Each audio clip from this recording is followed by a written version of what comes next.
নমস্কার বন্ধুরা, আবার আমি হাজির হয়ে গেছি নতুন এক রেসিপি নিয়ে। আজকে আমি আপনাদেরকে করে দেখাবো মেথি শাকের থেপলা। এই থেপলা শীতের সিজনে খেতে খুব ভাল লাগে। অনেকে তো আবার বাইরে বেড়াতে যায় এই শীতের সময়। এই থেপলা আপনারা বানিয়ে নিয়ে যেতে পারেন, এটা 2 থেকে 3 দিন খুব ভালো থাকে। দেখুন, এখানে আমি মেথি শাকগুলো আগের থেকে ধুয়ে রেখেছিলাম। আপনাদেরকে সুবিধার জন্য আমি দেখিয়ে দিলাম এভাবে মেথি শাকগুলো ভালো করে ছাড়িয়ে নিয়েছিলাম। এখানে আমার 2 আটি মেথি শাক আছে। এই সময় বাজারে টাটকা মেথি শাক পাওয়া যায়। এ দিয়ে মেথি শাকের থেপলা খেতে খুব সুস্বাদু লাগে। আর আমি যে যে উপকরণ ব্যবহার করব, আপনারা এইভাবে করে যদি খেতে পারেন, দেখবেন মেথি শাকের যে তেতো ভাব সেটা থাকবে না, সেটা চলে যাবে।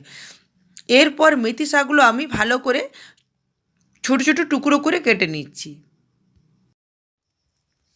এটা যতটা সম্ভব ছোটো ছোটো কাটার চেষ্টা করবেন। দেখুন, আমার মেথি শাকগুলো কাটা হয়ে গেছে। এরপর আমি একটা থালার মধ্যে মেথি শাকটা নিয়ে নেব। এখানে আমার অর্ধেকটা মেথি শাক নিয়েছিলাম। এরপর এখানে আমি আটা দেব। এখানে আমার 200 গ্রাম আটা দেব। 200 গ্রাম আটার সাথে 50 গ্রাম বেসন। এরপর পরিমাণ মতন হলুদ গুঁড়ো দেব, ধনে গুঁড়ো, লঙ্কা গুঁড়ো। এখানে আমি আদা আর লঙ্কা দেব। আদা লঙ্কা পেস্টটা দেব। আপনারা যদি এর জায়গায় রসুন দিতে চান তাহলে দিতে পারেন। পরিমাণ মতো নুন, সাদা তেল আর দই দিয়ে আগে ভালো করে আমি আটাটা মেখে নেব।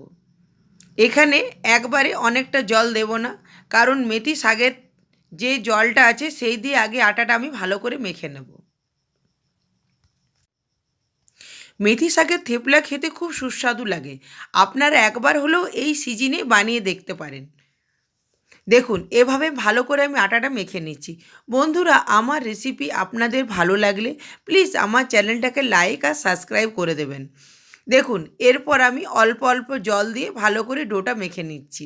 এটা কিন্তু থেপলা, সেই জন্য আপনাদেরকে বলে দিচ্ছি ডোটা কিন্তু একটু শক্ত করে মাখতে হবে। যেরকম পরোটা মাখি তার থেকে একটু শক্ত। এরপর আমি রেখে দেবো 10 থেকে 15 মিনিট। দেখুন, 10-15 মিনিট পর আমি ফিরে এলাম। আটাটা আমার কত সুন্দর নরম হয়েছে। এরপর আমি ভালো করে লেচিগুলো কেটে নিচ্ছি। এভাবে আমি ছুরি দিয়ে লেচিগুলো কেটে নিলাম। বন্ধুরা, আপনারা যদি এর সাথে 2 চামচ সুজি দিতে চান তাহলে দিতে পারেন। এটা দিলে কী হবে, আরেকটু ক্রিস্পি হবে। দেখুন, এরপর আমি বেলে নেব।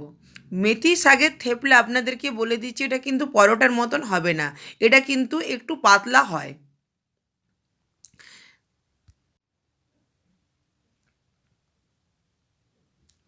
দেখুন, আমার বেলা হয়ে গেছে। এরপর আমি তাওয়ার মধ্যে একটা করে পরোটা দিয়ে দেবো। আঁচটা সিম করে উল্টে পাল্টে ভালো করে আগে সেঁকে নেব। সেঁকে নেওয়ার পর এখানে আমি সাদা তেল দিয়ে দেব। আপনারা যদি চান এর জায়গায় ঘিও দিতে পারেন, কোনো অসুবিধা নেই। আপনাদের যেটা পছন্দ আপনারা সেই দিয়ে এই পরোটাটা করতে পারেন। দেখুন, এরপর আমি সাদা তেল দিয়ে ভালো করে এটা সেঁকে নেব। আঁচটা সিম করে পরোটাটা সেঁকবো, নাহলে পরোটাটা পুড়ে যেতে পারে। দেখুন, আমার একটা হয়ে গেছে। এভাবে আমি সবগুলো তৈরি করে নিচ্ছি। বন্ধুরা, এটা কিন্তু একদম আঁচটা সিম করে ভালো করে, দেখুন এভাবে আমি যেভাবে ভিডিওটা আপনাদেরকে দেখাচ্ছি আপনারা সেভাবে শেখার চেষ্টা করবেন। এভাবে শেখলে আপনাদের থেপলাগুলো খেতে খুব ভালো লাগবে। আপনারা যদি এটা বাইরে নিয়ে যেতে চান তাহলে একটা একটা করে থালার মধ্যে ভালো করে পরোটাটা ঠান্ডা করে নেবেন। ঠান্ডা করার পর আপনারা এটা টিফিন কৌটোর মধ্যে ভরে নিতে পারেন। এটা 2 থেকে 3 দিন খুব ভালো থাকে। আমি আপনাদেরকে দেখিয়ে দিচ্ছি আমি কিভাবে পুরোটা ঠান্ডা করে নিয়েছি। দেখুন, একটা থালার মধ্যে এভাবে ভালো করে ঠান্ডা করে নিয়েছি। আপনাদেরকে দেখিয়ে দিচ্ছি কতটা সফট হয়েছে। এটা খেতে খুব সুস্বাদু লাগে। বন্ধুরা, আজের মতন এই পর্যন্তই। দেখা হবে নতুন কোনো রান্নার এপিসোডে।